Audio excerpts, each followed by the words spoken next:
ॐ सदाशिवसमारम्भां शङ्कराचार्यमध्यमाम्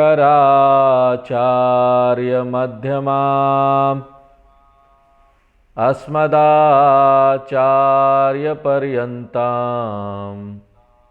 वन्दे गुरुपरम्पराम्। ओम।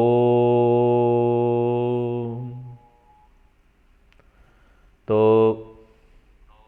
भगवान राम की विदाई की सब तैयारी चल रही है और अब सीता जी को पालकी में बिठाया जा रहा है। जितने भी कहार थे उन्होंने पालकी कंधे पर उठा ली।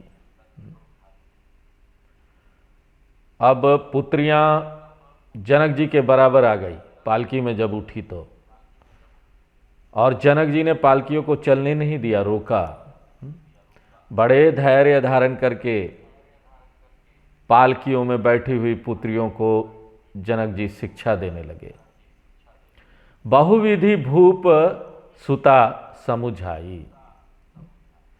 जनक जी ने तथा साथ साथ में जनक जी के भाई जिनका नाम था कुशध्वज, उन्होंने भी पुत्रियों को बहुत प्रकार से समझाया। बहुविधि भूप सुता समझाई।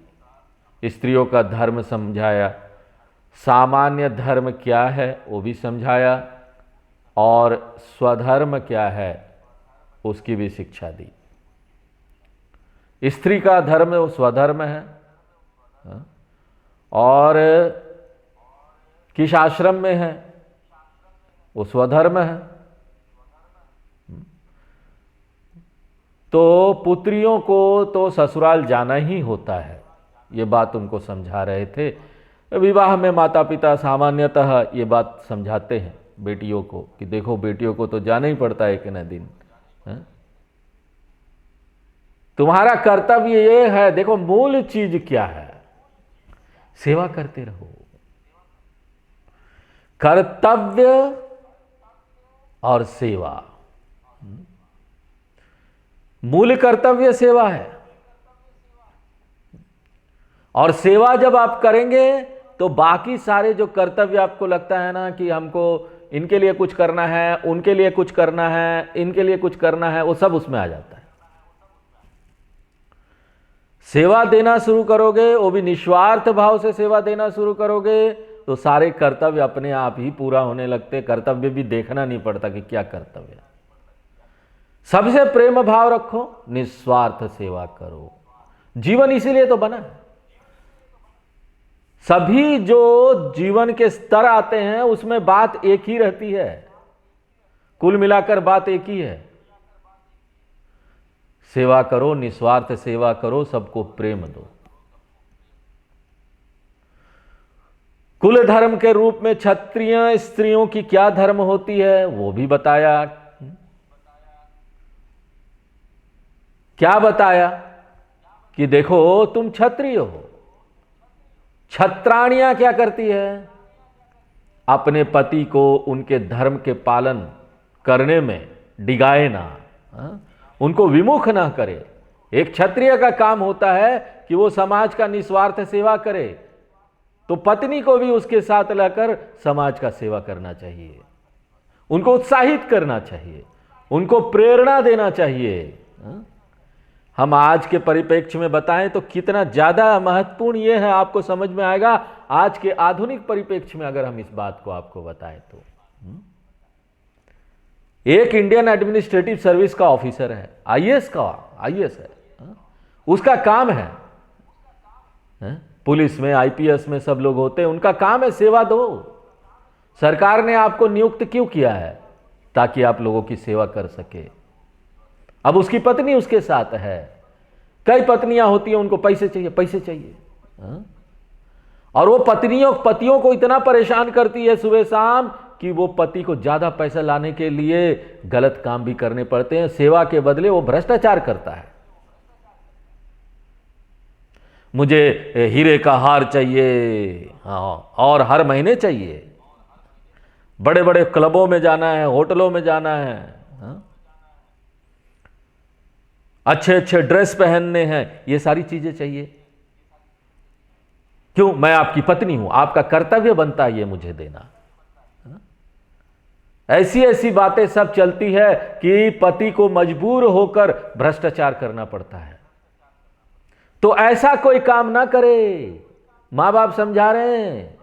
अब सीता माता तो सब देवी मां थी, उनको तो सब पता था यहां लीला चल रहा है, हमको समझाने के लिए, उनको समझाने के लिए नहीं।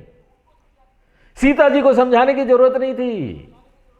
ये तो लीला के माध्यम से पूरे दुनिया को बताया जा रहा है, हे दुनिया देखो, जब शादी करके तुम्हारी बेटी ससुराल में जाए तो उसको यह शिक्षा देना कि कुछ भी हो, पति का जो धर्म है वो धर्म करने के लिए तुम उसको प्रेरित करोगे, उस धर्म में तुमको आगे बढ़ाओ, तुम उसको आगे बढ़ाओ।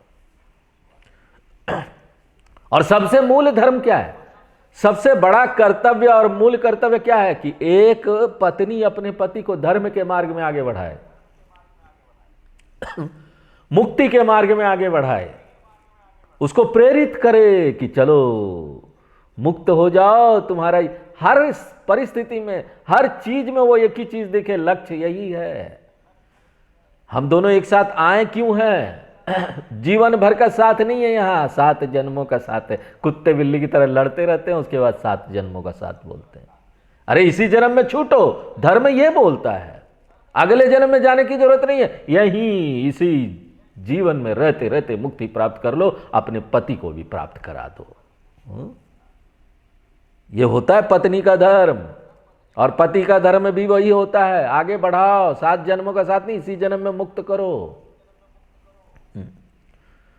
दासी दास दिए बहु तेरे, तुलसीदास जी सब इतना डिटेल में इसका वर्णन कर रहे हैं, ऐसा लग रहा है कि हम ही वहां पहुंच गए हैं। क्या आनंद है। सोचो तो, आप वहां खड़े हैं, पालकी खड़ी है, सीता जी है, जनक जी समझा रहे हैं उनको, और उन्होंने बहुत सेविकाएं दी उनको। सीता जी के साथ भेजा उनको सेविकाएं लोग, और सीता जी से भी कह दिया कि तुम्हारे सेवक तुम्हारे साथ ही है, मार्ग में कुछ जरूरत पड़े तो उनसे कह सकती हो। कोई दुख तकलीफ नहीं था। जब पालकियां आगे चलने लगी और भगवान राम जी निकल कर आगे चलने लगे, तो नगरवासी बिना विदाई देखने के लिए सब जुट पड़े प्रेम से। हमारे भगवान है, कौन नहीं चाहता? अच्छे व्यक्ति को कौन नहीं चाहता बताइए?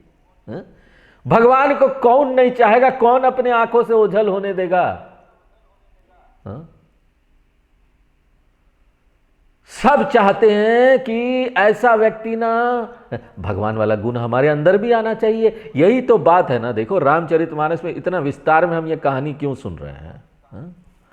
मूल रूप से हमको ये समझना चाहिए कि हमारा आंतरिक विकास हो, आध्यात्मिक विकास हो। इसको सुन के जब हमारे ये कान में जाए, भगवान के प्रति हमारी भक्ति बढ़े। और खाली भक्ति नहीं बढ़े, भक्ति तो आप कर रहे हैं, भगवान भगवान सुबह शाम राम, और बाद में जाकर भ्रष्टाचार कर दिया, झूठ बोल दिया, क्या फायदा? क्या भगवान वैसे हैं क्या?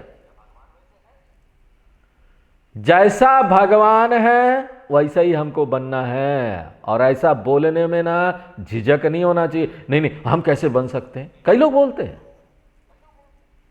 अरे हमसे तो नहीं होगा, हम कैसे बन सकते हैं ऐसे? वो तो भगवान थे, उनके पास बड़ी शक्तियां थी।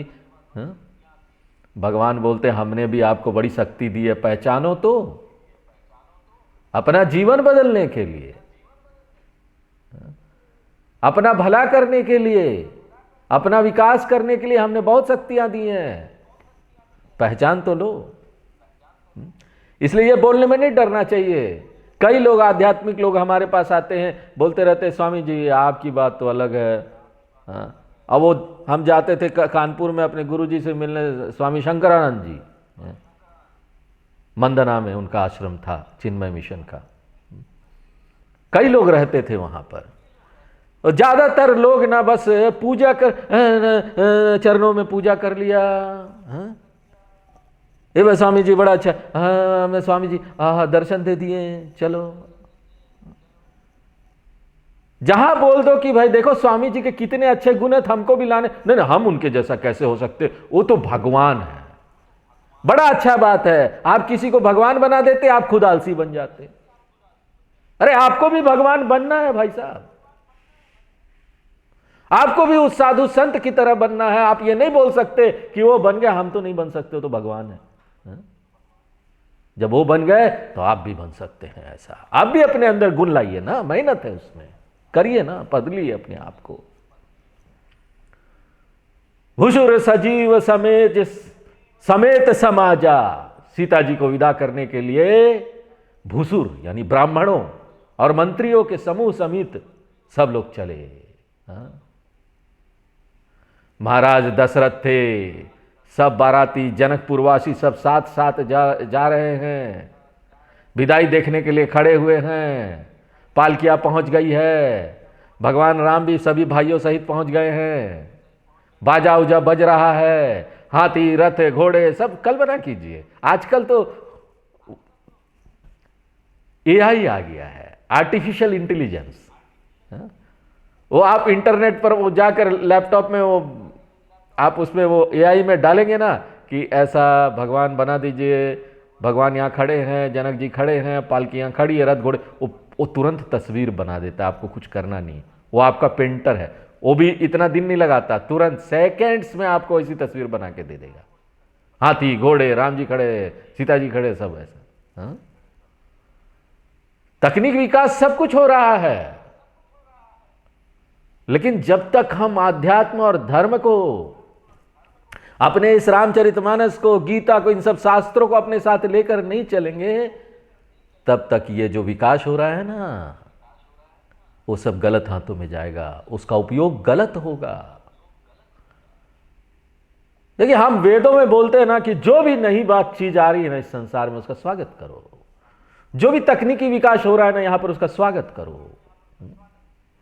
आप ये नहीं बोल सकते कि ये नहीं नया चीज ना, हम तो वैसे ही रहेंगे जैसे पहले थे, धोती कुर्ता पहन के और कुछ छुएंगे नहीं ना। लैपटॉप हम नहीं चलाते, फोन भी हम नहीं चलाते।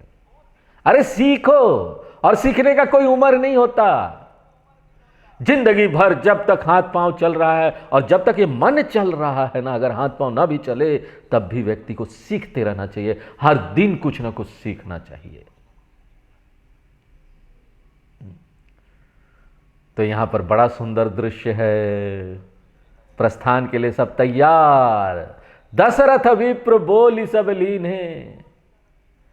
दशरथ जी ने उस समय ब्राह्मणों को बुलाया, उनको खूब दान और सम्मान दिया। ऐसा नहीं कि हम लोग बड़े लोग हैं, राजा लोग हैं, हम किसी की चिंता नहीं करेंगे, जाने दो, छोटे लोग हैं, हमारा स्टेटस बड़ा बड़ा है। ठीक है, आपका स्टेटस बड़ा है, स्टेटस कोई बाहर की चीजों का नहीं होता। बाहर से आपके पास बहुत बड़ी गाड़ियां हो गई, घर हो गया, सब कुछ हो गया, आप सोचेंगे हमारा स्टेटस बड़ा हो गया, दूसरों का स्टेटस कम हो गया। भाई साहब, इंसान महत्वपूर्ण है, उसके अंदर का तेज महत्वपूर्ण है, बाहर की चीजें महत्वपूर्ण नहीं है। एक इंसान बहुत महत्वपूर्ण है। चलते इसलिए इतना सम्मान देते हैं। दशरथ जी सब लोगों को देते, सबको दान दिया, कोई इसमें कमी नहीं रह गई। कोई शिकायत करने वाला नहीं था उस समय। सोचिए कैसी स्थिति होगी। हमारे तो एक घर में 5-6 लोग होते तो एक दूसरे के प्रति शिकायत चालू हो जाता है, उसने ये नहीं किया, उसने वो कर दिया।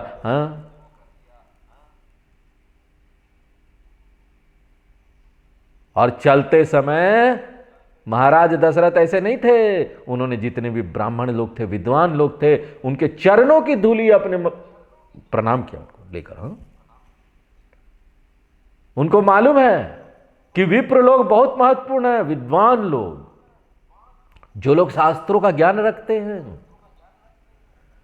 इस समाज में उनका रहना बहुत महत्वपूर्ण है। वो समाज को जोड़े रहते हैं, लोगों का मार्गदर्शन करते हैं, तभी जाकर समाज जुड़ा रहता है, समाज में धर्म बना रहता है। नहीं तो ना यहां लूट खसोट वाला समाज बन जाए, कोई किसी को कुछ दे ही ना, कोई किसी से ले ना, और लूटने के लिए तैयार कि मेरे पास सब कुछ आ जाए। इसलिए अगर हम देखें कि कथावाचक लोग हैं, कथा कर रहे हैं और वो कुछ नहीं कर रहे, कई लोग लिखते हैं फेसबुक में, लिखते कथाकारों के लिए, अरे आप कुछ करते क्यों नहीं, कथा करने से क्या होगा, ये पढ़ाने से क्या होगा, क्लास से, कुछ करते क्यों नहीं आप। वो सोचते करने से सब कुछ होता है। कोई कुछ कर रहा है जाके धरना दे दिया समाज के खिलाफ, कोई सरकार के खिलाफ, और ऐसे कीजिए, कुछ समाज सेवा कीजिए, कुछ नदी उदी का पानी उनी साफ सूफ कराइए जाकर, ऐसा कुछ कीजिए, बच्चों को, छोटे बड़े गरीब बच्चों को पढ़ाइए जाकर। अच्छी बात है, ये सब समाज सेवा वगैरह अच्छी बात है, लेकिन इससे भी महत्वपूर्ण समाज का वो वर्ग है जो यहां ज्ञान देता है, उससे भी महत्वपूर्ण है। क्योंकि आप जाएंगे, कुछ करेंगे यहां समाज सेवा, गरीबों की सेवा करेंगे, सब कुछ करेंगे, आपका कितना बड़ा हाथ है, बोलिए कितना कर सकते हैं, कितना पैसा है आपके पास, कितने लोग हैं ऐसे करने वाले, हा? लेकिन वही जगह पर आप अगर ज्ञान देते हैं तो आप 10, 15 से 20 लोगों को तैयार कर देते, अगर उसका मन बदल जाता है तो इस ज्ञान को सुनकर। इसलिए ज्ञान महत्वपूर्ण है। इसलिए क्षत्रिय लोग भी जो समाज सेवा करते हैं ना, दशरथ जी भी पांव छूते हैं। हमारे बड़े बड़े मिनिस्टर लोग भी जाते हैं तो शंकराचार्य जी के सामने नीचे बैठते हैं, उनके लिए चेयर भी नहीं होता वहां। जिनका इतना बड़ा ऑफिस है, ऑफिस में इतना बड़ा सब काम कर रहे हैं, सोफा वोफा लगा हुआ, जूता खोलने के लिए भी नौकर है, ऐसे लोग जाकर ना शंकराचार्य जी के सामने नीचे बैठते हैं। उनको पता है कि ऐसे ही होना चाहिए समाज में, विप्रों का सम्मान होना चाहिए, साधु संतों का सम्मान होना चाहिए। और दशरथ जी ये सब करके सबको बड़े प्रश्न रख रहे थे, जनक जी भी और दशरथ जी भी सबको प्रश्न रख रहे थे, क्योंकि कोई ना खुशी मन से कहीं जाता है ना तो अच्छा होता है, ये अच्छा सगुन है। आप किसी को खुशी मन से भेजिए, कहीं प्रसन्न मन से भेजिए, बहुत अच्छा सगुन होता है। सुमेरी गजाननु कीन पयाना। महाराज दशरथ आगे बढ़ने से पूर्व अपने हृदय में गणेश जी का स्मरण करते हैं, और जब वो चलते हैं तो मंगल की सूचना देने वाले सारे सगुन होने लगते हैं। अच्छे लोग होना सगुन अपने आप बन जाता है। आपको सगुन देखने की जरूरत नहीं, कहीं जा रहे हैं तो सगुन देखो, बिल्ली तो रास्ता नहीं काट दिया। मन अच्छा होना और अच्छे विचार के साथ आप जाएं, दुनिया का और लोगों का भला करने के लिए जाएं, तो आपको ना बिल्ली दिखेगा नहीं, सब जगह हाथियां दिखेंगे। बोलते हैं हाथी देखना बड़ा शुभ होता है, रास्ते में जा रहे हैं हाथी देख लिया तो काम बन जाते हैं। तो देवता लोग आकाश से पुष्प बरसाने लगे, अप्सराएं आकाश से मधुर गीत गाने लगी। चलो सब जगह इतना मंगल हो कि ये जो विदाई है ना, मंगल विदाई बन जाए, अमंगल नहीं, मंगल विदाई। इसलिए सब जगह खुशी से फूल बरसा के जब कुछ करो ना तो वो काम मंगल होता ही होता है। प्रसन्नता रखो वातावरण में, मन से करो जो करना, भीतर मन से। ऊपर ऊपर कोई काम नहीं करना चाहिए। आधा अधूरा काम ऊपर ऊपर मन से करने का मन नहीं है। अरे जहां करो, जो मन है करो ना, लेकिन डूब कर करो, इतना भीतर जाकर डूब कर करो, जीवन बदल जाएगा। यही तो कर्म योग है जो भगवान गीता में बता रहे। कर्म योग डूब कर करो भैया, अपना 100% देकर कोई भी काम करो जो कर रहे हो, उसी समय उस क्षण में रहो, दूसरी जगह का नहीं सोचो।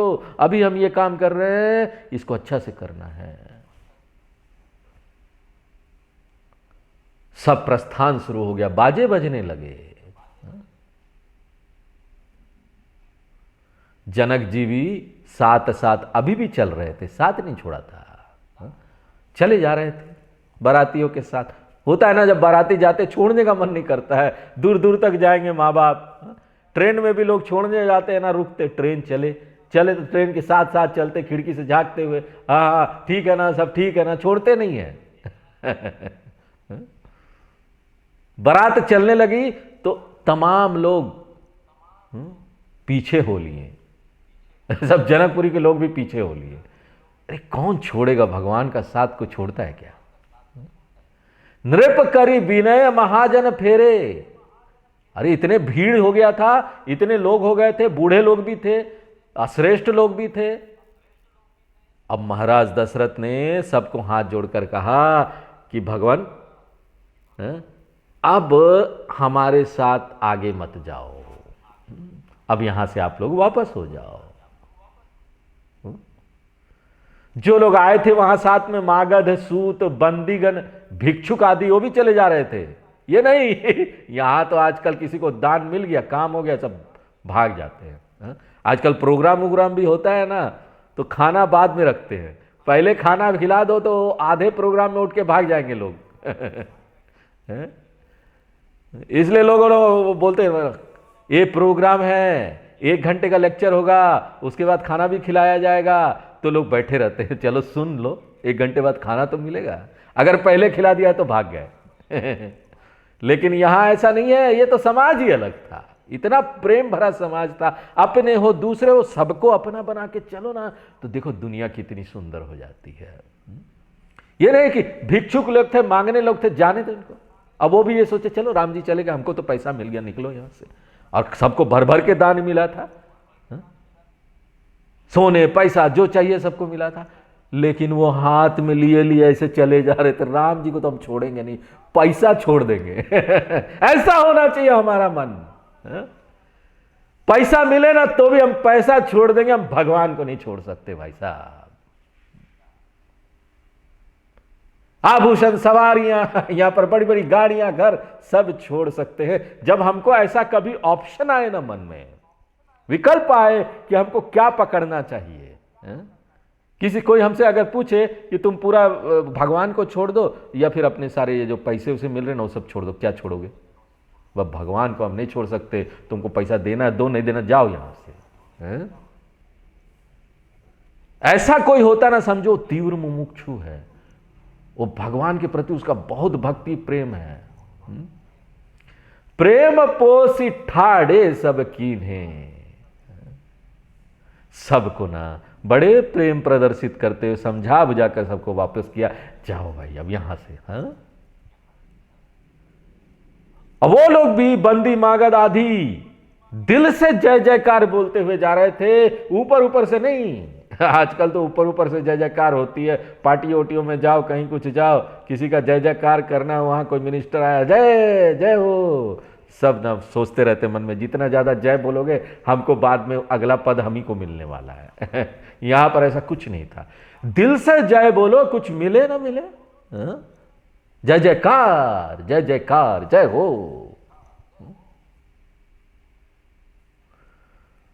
उनको लग रहा था कि राम जी का इतना सुंदर स्वरूप है, हमारे भगवान का बस दिल में बसा लो।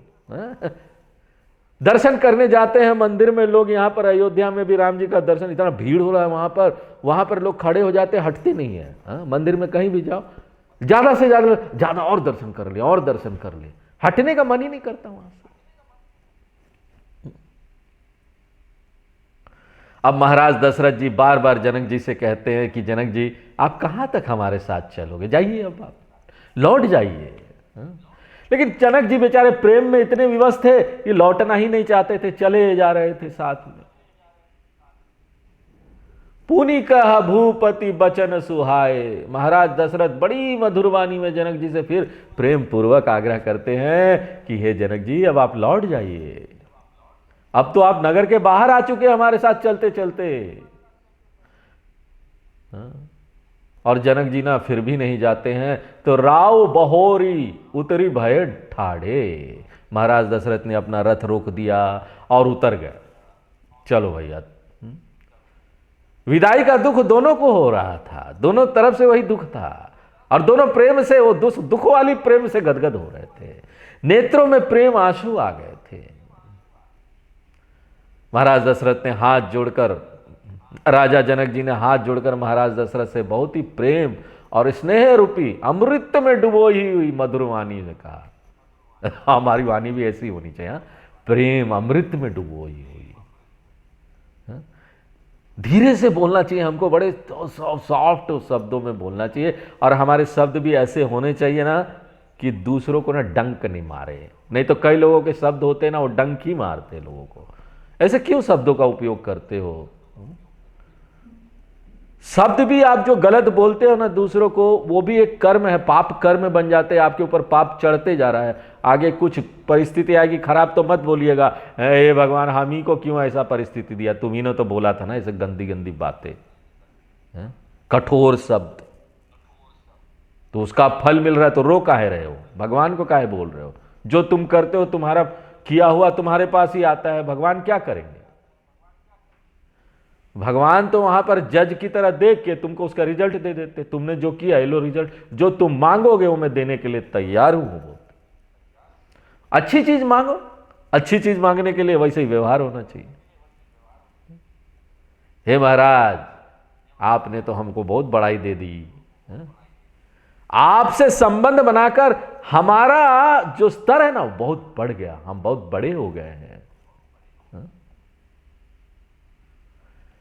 लौकिक संबंध हो या पारमार्थिक संबंध हो, जब कोई व्यक्ति किसी के साथ संबंध से उत्कृष्टता प्राप्त करता है तो वह उसके प्रति ना कृतज्ञता व्यक्त करता है। तुम्हारे साथ संबंध होने के कारण देखो हम यहां पर पहुंच गए, यहां तक पहुंच गए, हमारा मान सम्मान इतना बढ़ गया है, हम बड़े कृतज्ञ हैं। उसीलिए महाराज दशरथ के प्रति जनक जी कृतज्ञता व्यक्त कर रहे थे। कौशलपति समधि सजन सन माने सब भांति।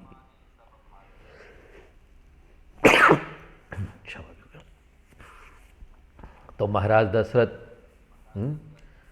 जनक जी उनके साथ मंत्री इत्यादि जो सब थे, सब प्रकार बहुत प्रकार से उनका सम्मान किया। आपस में इनका मिलना, एक दूसरे के प्रति विनम्रता दिखाना, और जैसा दोनों का प्रेम है वो हृदय में नहीं समा रहा है। दोनों ही बहुत प्रश्न है, एक दूसरे से दोनों संतुष्ट है। शास्त्र बोलते हैं ना आदर्श संबंध इसी प्रकार के होते हैं। और अगर विपरीत व्यवहार हो रहा है ना तो उसको सुधारने का प्रयत्न कीजिए। संबंधों में विपरीत व्यवहार हो रहा है तो सुधारने का प्रयत्न कीजिए। सुधर जाता तो ठीक है, और नहीं सुधरा तो दूर हो जाइए। क्या करेंगे, आपके हाथ में कुछ नहीं है, आप कोशिश कर सकते हैं, फल तो भगवान ही उसके कर्मों के अनुसार उसको देते हैं। हम किसी को सुधारना चाहते हैं, सुधारिए, कोशिश जरूर कीजिए, क्योंकि आपको पता नहीं ना कि उसके कर्म कैसे हैं। इसलिए बिना कोशिश किए मत बोलिए, आप कोई अंतर्यामी नहीं हो, कोई किसी का कर्म यहां नहीं जान सकता आगे उसके साथ क्या होने वाला है, क्योंकि वो सूक्ष्म है, भगवान को ही पता है। इसलिए भगवान को कर्म फलदाता बोला जाता है ना। इसलिए हमारा काम क्या है, हम अपना मेहनत करें, हम अपना प्रयास करें, लेकिन एक बात को ध्यान रखिए अपने मन में कि दूसरा सुधरेगा नहीं सुधरेगा वो आपके हाथ में नहीं है। नहीं हम तो सुधार के ही रहेंगे, तो कर लो, उसके अपने कर्म नहीं है, तुम क्या कर लोगे। इसलिए यहां पर कभी हम लोग अपने व्यवहार में लोगों के बीच रहते हैं ना, वहाँ कोई हमारी बात नहीं सुनता है, कोई हमारा बात नहीं वो करता है, तो ज़्यादा अपने आप को परेशान नहीं करना चाहिए। वो बात समझ लेना चाहिए कि उसके अपने कर्म है, आप कुछ नहीं कर सकते, इसमें स्वीकार कर लो, बस यही है। विदाई की घड़ी में जनक जी ने महाराज दशरथ से मिलने के बाद पूरे जो मुनि मंडली लोग वहाँ आए थे उनको प्रणाम किया, और मुनियों ने भी ना जनक जी को बहुत आशीर्वाद दिया। अब जनक जी का ध्यान भगवान श्री राम जी सहित चारों भाइयों की तरफ गया। जनक जी उनके पास गए, उनको हृदय से लगाया। जनक जी ने देखा कि चारों भाई रूप निधान, शील निधान, गुण निधान, प्रेम पूर्ण भरे हुए, प्रेम से भरे हुए। जोरी पंक रूह पानी सुहाए। जनक जी अपने कर कमलों को जोड़कर उन चारे भाइयों से ना अपने हृदय के प्रेम में डूबी हुई वाणी में बोलते हैं। देखो यहां पर हमको जानने को मिलता है ना कि व्यक्ति के ना मुख से वैसे ही वचन निकलते हैं जैसे कि भाव उसके हृदय में होते हैं। जनक जी के हृदय में चारों भाइयों का प्रेम समाया हुआ था, तो उसी प्रेम से भरी वाणी में भी ना उसके मुख से, इसलिए किसी का मुंह से कोई शब्द निकलता है ना नहीं हमने तो ऐसे बोल दिया था, ऐसे कोई नहीं बोलता। अगर किसी ने कुछ गड़बड़ बोला है ना, उसके दिल में वही बात चल रही है, इसीलिए तो मुंह पर आया ना वो बात, वो शब्द इसलिए तो मुंह पर आया ना। प्रेम भाव ऐसे नहीं आ सकता, वो तो मन में प्रेम भरा हो, चारों भाइयों के प्रति था, तो जनक जी का प्रेम उन मुख से निकल रहा था, अच्छे शब्द निकल रहे थे। अब भगवान राम की तरह संबोधन करते हैं, अब बताते हैं कि भगवान राम जी कैसे हैं, कैसे है भगवान राम हमारे। भगवान राम की महिमा का गुणगान करते, स्तुति करते हैं जनक जी। स्तुतियों में वर्णित परमात्मा के गुणों का स्मरण जब मन बुद्धि में होगा तो मन शुद्ध होगा, निर्विकार होंगे, अच्छे संस्कार होंगे, अच्छे संस्कार बनेंगे। क्योंकि भगवान की स्तुति में आप अच्छी अच्छी बातें ही कहेंगे ना, और क्या कहेंगे। अभी अर्जुन भी अच्छी अच्छी बातें कर रहा है भगवान के लिए। हम देख रहे 10वें अध्याय में किस तरह से अर्जुन भगवान के सारे स्वरूप को बता रहा है। जनक जी स्तुति करते हुए कहते कि हे भगवान राम, हम आपकी प्रशंसा किस प्रकार करें। आप तो ऐसे महान हो कि मुनियों और भगवान शंकर जी के हृदय रूपी मानस सरोवर में हंसों के समान वास करते हैं आप। और क्यों वास करते हो? क्योंकि भगवान सर्वव्यापी है, सर्वगता हर जगह है भगवान। इसलिए मुनियों के हृदय में भी वास करने का अर्थ क्या हुआ? लोगों के हृदय में भगवान होते हुए भी क्या होता है ना, भगवान की माया जो है ना, वो मानसिक विकारों के रूप में व्यक्त हो रही होती है और वो दिखाई नहीं देती। लेकिन मुनियों के हृदय में वो निर्विकार है, परमात्मा गुण शक्ति ज्ञान शक्ति के रूप में व्यक्त हो रहा है, क्योंकि उनका मन शुद्ध हो गया, साफ है। हमारा मन भी साफ होना तो वो सारे चीज ना बाहर अच्छी अच्छी बातें सब बात हो बाहर आए। मन साफ होने का क्या अर्थ है? काम क्रोध मद लोभ मोह मात्सर्य, ये 6 जो मैल है ना, वो कम होने चाहिए। हमको ऐसे ही कर्म करने चाहिए जिसको करने से ना ये 6 मैल कम हो, क्योंकि हमारा उद्देश्य क्या है? भगवान हमारे हृदय में आए। करहि जोग जोगी जेहि लागी। कुछ ऐसे लोग हैं जिनके हृदय में परमात्मा प्रकट नहीं है और वो यह चाहते कि परमात्मा हमारे हृदय में आए। उसके लिए ये लोग योग साधना करते हैं। परमात्मा को प्राप्त करने की साधना के लिए इन योगी लोगों को क्रोध आसक्ति मेरापन मैं मेरापन का जो घमंड है, वो मद है, वो छोड़ना पड़ता है।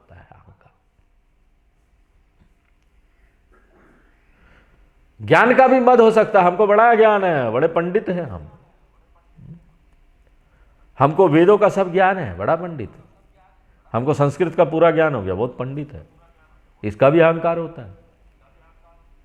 धन का पद का शारीरिक बल है, मेरे पास बहुत शारीरिक बल है, नहीं तो कुछ मेरे परिवार बड़ा अच्छा है, बड़े लोग हैं, बड़े लोग हमको प्यार करते हैं। कुछ भी हो सकता है, कुछ भी में अहंकार आ सकता है। लेकिन ज्ञानी लोगों को तो यह दिखाई देता है ना कि जगत क्या है, स्वप्न के समान है।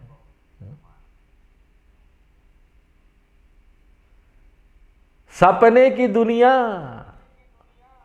नहीं जानते हैं सच मानकर, इसीलिए तो हम यहां पर सच मानकर सब में डूब जाते हैं, बंधन में पड़ जाते हैं। इसी कारण से तो दुख होता है। जिस दिन पता चल जाएगा, अब देखो सपनों में तो इतना डर लगता है, इतने दुख भय और आते हैं ना, भयानक सपना कोई देखता है तो, लेकिन उठने के बाद क्या होता है? जगने के बाद पता चल जाता ना, अरे वो सपना ही था, क्या हंसते हैं। उसी प्रकार एक ज्ञानी हंसता है संसार को देखकर, उसको दुख भी आ रहा होता है ना, तब भी वो हंसता है। जैसे कई ज्ञानी लोग थे, रामकृष्ण परमहंस जी, उनको कैंसर हो गया था, बड़े पीड़ा में थे, लेकिन उनको पता था ये सब स्वप्न चल रहा है, तो उनको वो पीड़ा ही नहीं होता था। जगे हुए व्यक्ति के लिए क्या पीड़ा।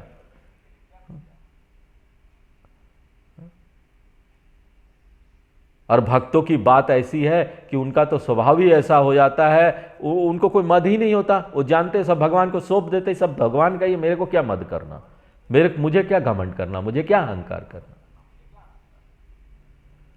यह मद क्रोध आदि अगर आपको परेशान कर रहा है ना, ये मानसिक विकार, ये तो खुद नहीं छूटते हैं।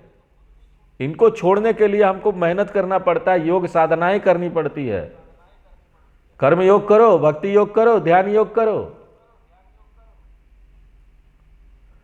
यदि कोई व्यक्ति भक्ति साधना तो बहुत करता है, लेकिन उसका मोह क्रोध वैसे ही बना है ना, तो इसके माने है कि उसकी भक्ति अभी खोखली है, पूरी नहीं हुई। भक्ति प्राप्त करने के साधन जैसे नाम, जप, ध्यान, पूजा आदि खूब करने चाहिए।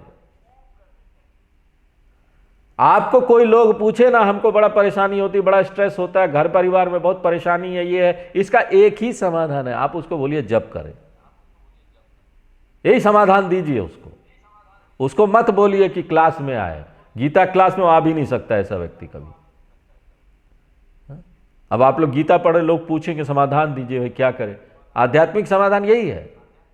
जिस भी भगवान को वो प्रेम करता है ना, उसके मन में जिस भी भगवान के प्रति प्रेम है, उसके प्रति प्रेम को और जगाने के लिए आप उसको जप बता दीजिए, ध्यान बता दीजिए, कुछ स्तोत्र बता दीजिए, भगवान से जोड़ दीजिए उसको।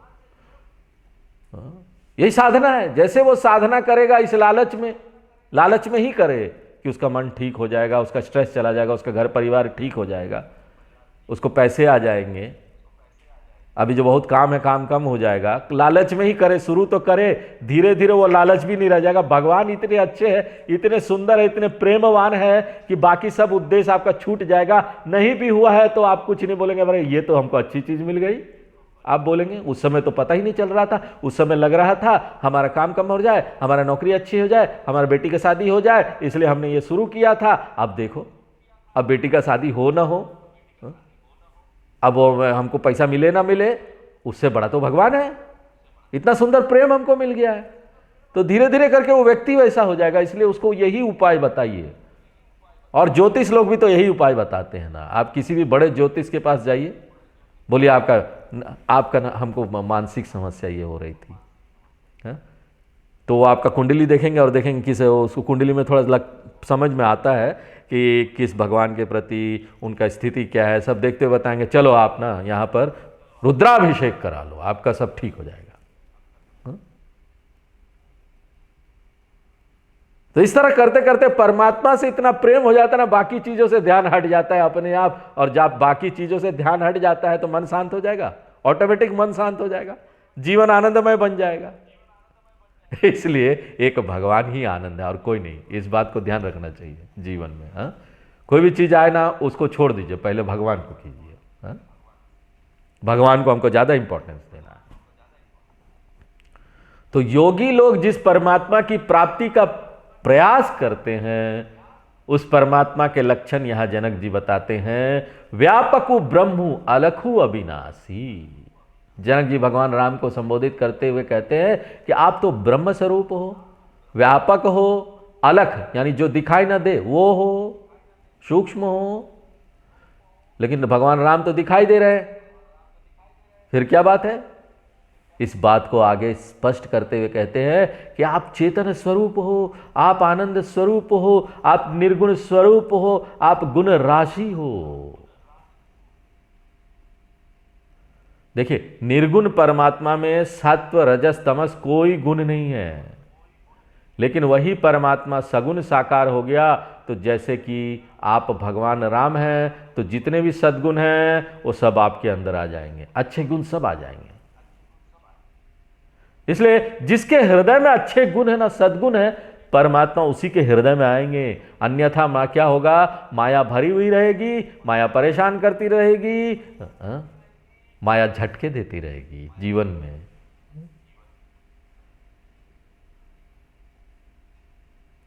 सुख दुख समे कृत्वा लाभालाभो जया जयो। एक ही तरीका है, सुख दुख में सम रहिए, लाभ अलाभ में सम रहिए। अब भगवान से संबंध बनाएंगे। योग का क्या अर्थ है? अरे गीता में तो योग का इतना सारा अर्थ है कि पूछे मत, हर जगह अर्थ बदल जाता है योग का। लेकिन एक बात है जो नहीं बदलता, भगवान के साथ जुड़ना ही योग है। अगर आप कर्म कर रहे हैं, भगवान के साथ जोड़ देंगे तो कर्म योग हो गया। हर चीज में भगवान को अर्पण करते जाओ अपने कर्म को, कर्म योग हो गया, यानी भगवान के लिए कर्म हो गया। अब हम भगवान के लिए कर्म कर रहे हैं, हम ये नहीं देखते कि हम किसके लिए कर्म कर रहे हैं। अगर आप देखेंगे ना हम इसके लिए कर्म कर रहे हैं, हम उसके लिए, फिर अरे वो हम हमारे लिए नहीं करता, हम क्यों करें, मेरा यूज हो रहा है, सब लोग मेरा यूज कर रहे हैं, ज्यादा काम करा रहे हैं हमसे। अरे आप कर किसके लिए रहे हो, भगवान के लिए कर रहे हो, अपने लिए कर रहे हो। जब तक ये मन में विचार नहीं आएंगे, भावना नहीं आएगी, कर्म हमेशा डंक मारता रहेगा। थोड़ा ज्यादा काम हो जाएगा आपको डंक मारेगा, हम तो काम है, इतना काम हो गया है, ये नौकर का तरह है। भगवान के नौकर बनना भी बहुत बड़ी बात है। यहां पर तो लोग आर्मी में चले जाते हैं, छोटा एक देश का आर्मी है, सोचो, तमगा लगा के घूमते रहते, मैं आर्मी हूं, मैं आर्मी में आया, बड़ा कितना गर्व के साथ बोलते हैं, मैं यहां काम करता हूं, मैं रिलायंस में काम करता हूं, मैं इन्फोसिस में काम करता हूं। अरे करते होगे काम, मैं भगवान के यहां काम करता हूं, भगवान का करता हूं मैं, भगवान का नौकर हूं मैं। अब बताओ इससे बड़ा क्या उपलब्धि है कि तुम भगवान के लिए यहां काम कर रहे हो। सारे काम भगवान के अर्पण है। हे भगवान, ये तो आपकी ही भक्ति है। चलो आज यहीं पर विराम देते हैं, आगे फिर नेक्स्ट क्लास। पूर्णमदः पूर्णमिदं पूर्णात् पूर्णमुदच्यते पूर्णस्य पूर्णमादाय पूर्णमेवावशिष्यते। ओम शांति शांति शांति।